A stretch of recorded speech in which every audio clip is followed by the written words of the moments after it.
નમસ્કાર, આપ જોઈ રહ્યા છો ઇન્ડિયા ન્યૂઝ ગુજરાત। આપની સાથે હું છું જેનિશા। સમાચાર પર વિગતવાર નજર કરીએ તો બિહારમાં યોજનારી લોકસભા ચૂંટણી માટે મહાગઠબંધનમાં હજુ સુધી બેઠક વહેંચણી અંગે સમજૂતીની સત્તાવાર જાહેરાત નથી કરવામાં આવી, પરંતુ આ દરમિયાન આરજેડી સુપ્રીમો લાલુ પ્રસાદ યાદવ અને ડાબેરી પક્ષો સતત તેમના ઉમેદવારોના નામની જાહેરાત કરી રહ્યા છે અને તેમને સિમ્બોલ પણ આપી રહ્યા છે કે જેના લીધે બિહાર કોંગ્રેસ નેતૃત્વ સામે વિકટ પરિસ્થિતિ સર્જાઈ રહી છે। ખરેખર ઔરંગાબાદ અને બેગુસરાય લોકસભા બેઠકો વિશે ચર્ચા ચાલી રહી છે કે ત્યાં કોંગ્રેસ તેના ઉમેદવારો ઉભા કરવા માંગતી હતી અને સીટ વહેંચણી માટેની મીટિંગમાં બે બેઠકો પર તેણે દાવો કર્યો હતો, પરંતુ હજુ સુધી સીટની વહેંચણી અંગે કોઈ પણ સમજૂતી ન થવાને કારણે આરજેડી અને ભારતીય કમ્યુનિસ્ટ પાર્ટીએ આ બે બેઠકો પર પોતપોતાના ઉમેદવારો મેદાને ઉતારી દીધા છે। લાલુ પ્રસાદે અભય કુશવાહાને ઔરંગાબાદથી પાર્ટીના ઉમેદવાર બનાવીને સિમ્બોલ આપ્યું છે, તો બીજી તરફ બેગુસરાયમાં ભારતીય કમ્યુનિસ્ટ પાર્ટી અવધેશ રાયને પોતાના ઉમેદવાર બનાવવાની જાહેરાત કરી છે।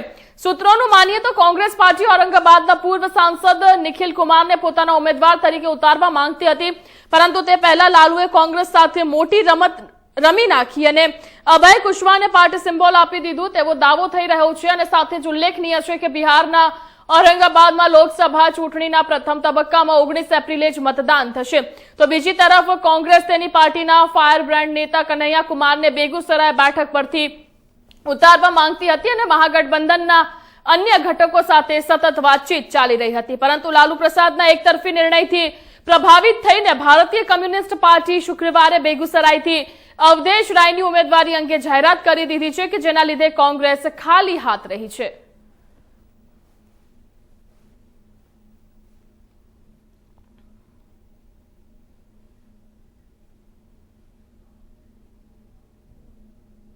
તો અન્ય સમાચાર પર નજર કરીએ તો મહાઠગ સુકેશ ચંદ્રશેખરે હવે એક નવો ધડાકો કર્યો છે। સુકેશે અરવિંદ કેજરીવાલ અને તેમની ટીમને એક્સપોઝ કરવાનો દાવો કર્યો છે। દિલ્હીની રાઉઝ એવેન્યુ કોર્ટમાં સુકેશે કહ્યું કે હું કેજરીવાલને ઉઘાડો પાડીશ, તો સાથે જ હું કેજરીવાલ અને તેમની ટીમ વિરુદ્ધ સરકારી સાક્ષી પણ બનીશ। હું એ સુનિશ્ચિત કરીશ કે તેમને સજા કરવામાં આવે। કોર્ટે શુક્રવારે મુખ્યમંત્રી અરવિંદ કેજરીવાલને કથિત દારૂ નીતિ કૌભાંડ કેસ સાથે સંબંધિત મની લોન્ડરિંગ કેસમાં 28 માર્ચ સુધી ઈડીની કસ્ટડીમાં મોકલી દીધા છે। કેજરીવાલની ધરપકડ બાદ ઠગ સુકેશ ચંદ્રશેખરે તેમને પત્ર લખ્યો છે। પત્ર દ્વારા સુકેશે કટાક્ષ કરતા કહ્યું કે હું કેજરીવાલનું તિહાડ જેલના ક્લબમાં સ્વાગત કરું છું। સુકેશે પત્રમાં લખ્યું કે સત્યની હંમેશા જીત થાય છે। મારા પ્રિય અરવિંદ કેજરીવાલ, સૌથી પહેલા હું તમારું સ્વાગત કરું છું। તમે તિહાર ક્લબના બોસ છો, હવે 3 ભાઈઓ તિહાર ક્લબ ચલાવશે।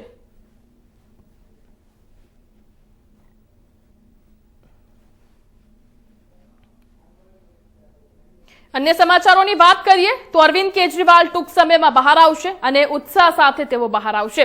ભાજપ એવી ગેરસમજમાં છે કે તેઓ વિપક્ષને દબાવી દેશે। અમારું સૂત્ર છે કે સંસદમાં પણ કેજરીવાલ દિલ્હીમાં જ હશે અને ખુશ રહેશે, તો કોર્ટ પર અમને વિશ્વાસ છે। અરવિંદ કેજરીવાલ ચૂંટણીના ટાઈમે બહાર આવશે। આવનાર દિવસોમાં સાથે જ હું ઇન્ડિયા ગઠબંધનનો હિસ્સો પણ છું અને પહેલા પણ સભાઓમાં હું જતો આવ્યો છું, હવે પણ જઈશ। પંજાબના મુખ્યમંત્રી ભગવત માને કેજરીવાલને પોતાનું સમર્થન આપ્યું છે। जब वो चाहे वो सुप्रीम कोर्ट पार्टी बहुत बड़ी बन चुकी है, 10 साल में नेशनल पार्टी बन चुकी है और हमारी 2 स्टेटों में सरकारें हैं। 10 हमारे एमपी राज्यसभा में हैं, 1 हमारी लोकसभा में है, गुजरात में 5 एमएलए हैं, गोवा में 2 एमएलए हैं, सिंगरौली में और चंडीगढ़ में हमारे मेयर हैं, एमसीडी में हम सत्ता में हैं दिल्ली में। तो पार्टी चलेगी। अरविंद केजरीवाल जी जल्दी बाहर आएंगे और जोश के साथ बाहर आएंगे। ये इनकी गलत फहमी या खुश फहमी है कि ये विपक्ष को ऐसे दबा देंगे। लेकिन बीजेपी और बाकी जो आपकी विपक्षी पार्टियां, उनका ये कहना है कि जेल से सरकार, तो जेल से मनोज तिवारी ने थोड़ी देर पहले प्रेस कॉन्फ्रेंस की बाइट दी, उन्होंने कहा कि जेल से गुंडे अपना शासन चलाते हैं, सरकार नहीं चलती। देखिए, मैं ऐसा कोई लफ्ज इस्तेमाल नहीं करना चाहता हूँ। जिनकी खुद की टिकटें कट गई वो दूसरों को मतलब शिक्षा दे रहे हैं। अगर इतना ही मतलब उन पर यकीन होता या उनके काम पर, तो दिल्ली के मतलब 6 या 7 मेरे ख्याल में सबकी टिकटें काट दी गई। तो 1 मिनट, व्यापम घोटाला किसने किया था? तो मध्य प्रदेश में उनको लोकसभा में टिकट दी गई है।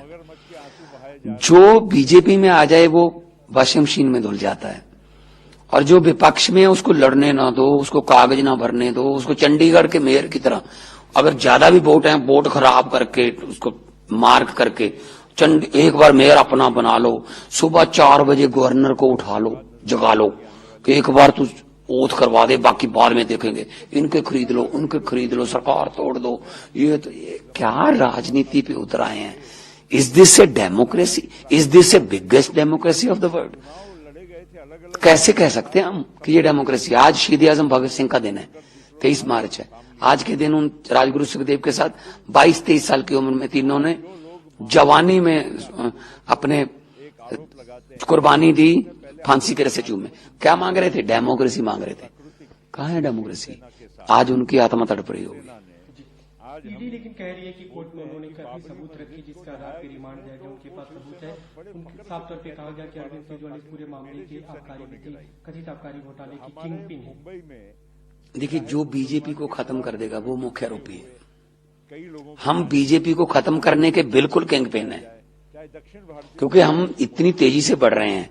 उनको पता चल रहा है कि ये पार्टी अगर देश में आएगी ना, ये हमें आने वाले 2-4 साल में खत्म कर देगी। तो इसीलिए वो किंगपिन है। कौन सा किंगपिन? क्या बातें कर रहे हैं ये लोग? इनकम टैक्स के कमिश्नर हैं, उनकी पत्नी इनकम टैक्स की कमिश्नर है। मैं एक फेमस आर्टिस्ट था, कोई हमारी पार्टी में वकील है, कोई हमारी पार्टी में पत्रकार थे, मनीष सिसोदिया।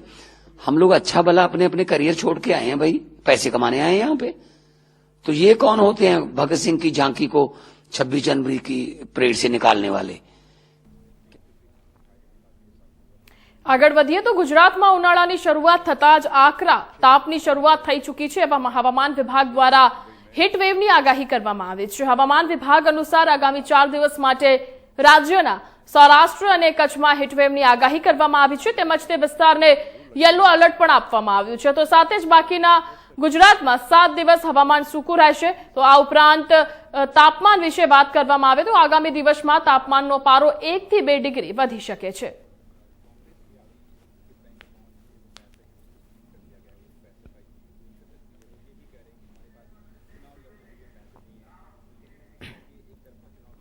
તો જૈનોના સુપ્રસિદ્ધ પવિત્ર યાત્રાધામ પાલિતાણાના શાશ્વત તીર્થ શેત્રુંજય ગિરિવર ઉપર 6 અગાઉ પરિક્રમા ફાગણ સુદ 13 એટલે કે આજે વિધિવત જય જય શ્રી આદિનાથના જય ઘોષ સાથે પાલિતાણા તલેટીથી પ્રારંભ થયો છે। તો આ 6 અગાઉની યાત્રામાં દેશ ઉપરાંત સમગ્ર વિશ્વમાંથી હજારો યાત્રિકો પાલિતાણા ગિરિવર ની યાત્રામાં આવતા હોય છે। ભક્તિભાવ અને હર્ષોલ્લાસના ઉછળતા દરિયા વચ્ચે હજારોની સંખ્યામાં નાના મોટા સમૂહ જય શેત્રુંજય, જય આદિનાથ, જય સિદ્ધાંચલ, જય પાલિતાણાના પ્રચંડ નાદ સાથે યાત્રા કરતા જોવાનો પણ એક અનેરો લાવો છે, જ્યાં કાંકરે કાંકરે અનંત આત્માઓ મોક્ષ પામ્યા છે। તેવા શાશ્વત ગિરિરાજ શેત્રુંજય ને યાત્રાનો આજે વહેલી સવારે પાલિતાણા તલેટીથી જે જય જય શ્રી આદિનાથના જય ઘોષ સાથે પ્રારંભ થયો છે। તો આજના દિવસે શેત્રુંજય ગિરિરાજ પર ભગવાન શ્રી કૃષ્ણના 2 પુત્રો પદ્યુમન અને સાંબુમન કરોડો મુનિઓ સાથે આજના દિવસે અહીં મોક્ષને પામ્યા હતા।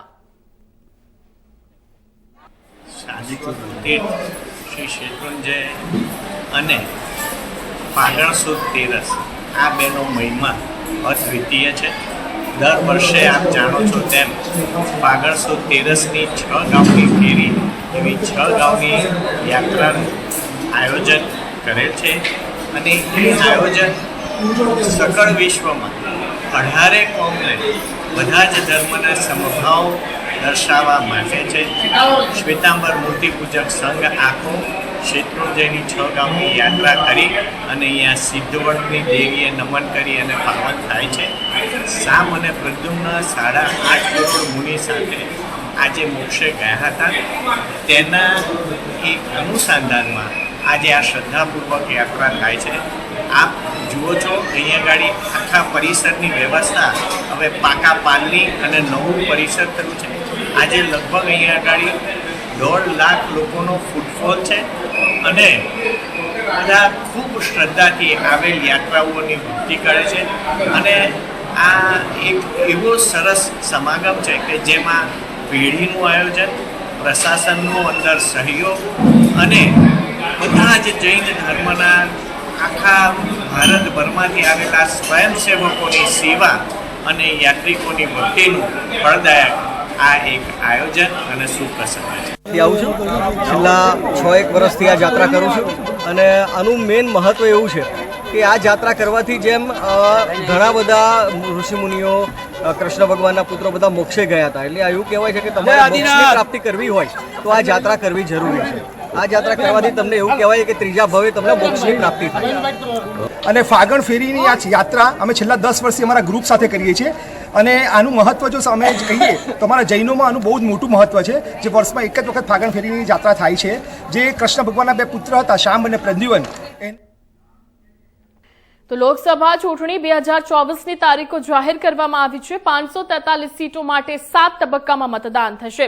રાજ્યમાં ત્રીજા તબક્કાનું મતદાન 7 મેના રોજ છે, ત્યારે નવસારી જિલ્લા ભાજપા કાર્યાલય કમલમ ખાતે આગામી લોકસભા ચૂંટણી 2024ની તૈયારીના ભાગરૂપે લોકસભાના ક્લસ્ટર ભરત પંડ્યાની ઉપસ્થિતિમાં બેઠક યોજાઈ હતી. ભરત પંડ્યાએ નવસારી લોકસભાનો પ્રત્યેક કાર્યકર CR પાટીલ છે તેમ સમજીને નવસારી લોકસભાને જળહળતો વિજય અપાવશે એવો વિશ્વાસ વ્યક્ત કર્યો હતો. ગુજરાત રાજ્યમાં 26 લોકસભા બેઠક પર ગુજરાત ભાજપ પ્રદેશ પ્રમુખ CR પાટીલ માટે જીત પાકી ગણવામાં આવી રહી છે. લોકસભા ચૂંટણીમાં વધુ લીડ હાંસલ થાય એવા લક્ષ્યાંકને લઈને ભાજપ હવે ચૂંટણી વ્યૂહરચના ઘડી રહી છે કે જેને લઈને નવસારી લોકસભામાં ક્લસ્ટર પ્રભારી ભરત પંડ્યા નવસારી કમલમ ખાતે આવી હોદ્દેદારો અને કાર્યકરોને આગામી લોકસભા ચૂંટણીમાં જનતા જનાર્દનનો સાથ મેળવી ભવ્ય વિજય સંકલ્પનો સહકાર કરવા સૌને આહવાન કર્યું હતું અને આગામી લોકસભાની ચૂંટણીને લઈને ભારતીય જનતા પાર્ટીના વિચારને લઈને આગળ વધારીને આપણા વિશ્વ સન્માન્ય પ્રધાનમંત્રી નરેન્દ્ર મોદીના હાથ મજબૂત કરી ભારત પર વૈભવના શિખરે પહોંચાડવા માટે આહવાન કર્યું હતું.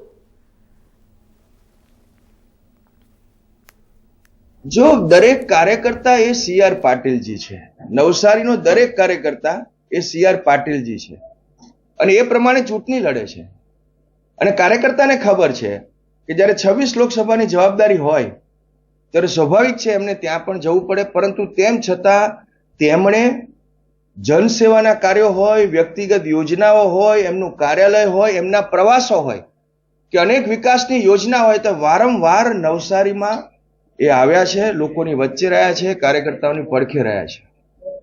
એટલે હું એવું નથી માનતો પ્રદેશના અધ્યક્ષશ્રી જ્યારે આખા ગુજરાતની જવાબદારી હોય તો એ સ્વાભાવિક છે.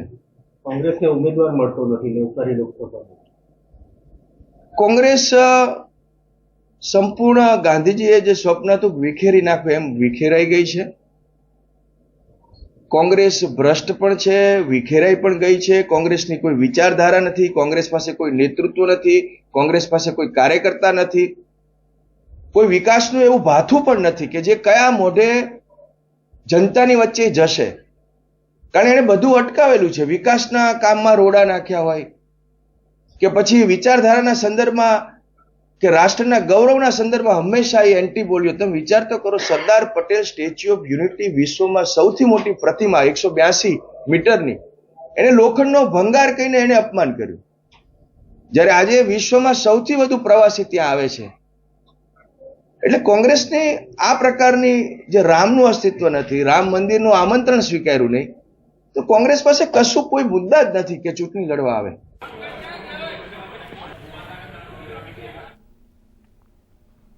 તો લોકસભાની ચૂંટણીનો શંખનાદ થઈ ચૂક્યો છે, ત્યારે ચૂંટણીના મેદાને તમામ પક્ષોએ પોતાના ઉમેદવારોને ઉતારી પ્રચારનો દોર શરૂ કર્યો છે. બારડોલી લોકસભા બેઠક ભાજપ ઉમેદવાર પ્રભુભાઈ વસાવાએ પણ પોતાના ગ્રામીણ વિસ્તારોમાં ઝંઝાવાતી પ્રચાર કરી રહ્યા છે કે જેમાં નિઝર માંડવી વિધાનસભા વિસ્તારના પ્રચાર બાદ મહુવાના ધારાસભ્ય મોહન ડોડિયાના વિસ્તારમાં પ્રચાર કરી રહ્યા છે. ત્યારે બીજેપી ઉમેદવાર જોડે હવે મોહન ડોડિયા તેમની જોડે પ્રચાર કરવા મેદાને ઉતર્યા છે અને મહુવા વિધાનસભા વિસ્તારથી જંગી મતો બીજેપીને અપાવી બારડોલી લોકસભાને જંગી મતોથી ભાજપને જીતાવીશું તેવું ધારાસભ્ય મોહન ડોડિયાએ જણાવ્યું હતું.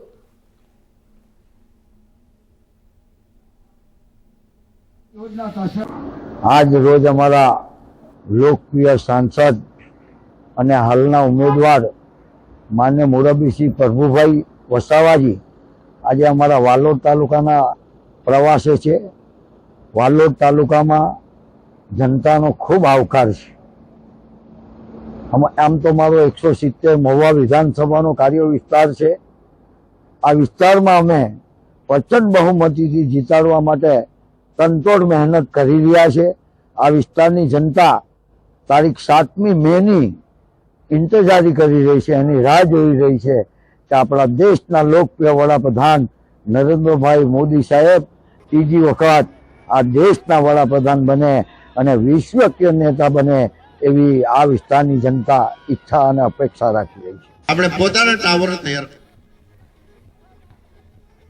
તો આણંદ શહેરમાં શહીદ ભગતસિંહની જન્મ જયંતિને શ્રદ્ધાંજલિ અર્પણ કરાઈ હતી. આણંદ શહેરમાં બધા ઉપસ્થિત રહ્યા હતા. શ્રદ્ધાંજલિ કાર્યક્રમ જે છે ત્યાં રાખવામાં આવ્યો હતો. તો સાથે જ આણંદ શહેરમાં આજે શહીદ ભગતસિંહની જન્મ જયંતિના રૂપે લોકો ત્યાં એકઠા થયા હતા અને તેઓને શ્રદ્ધાંજલિ પાઠવી હતી.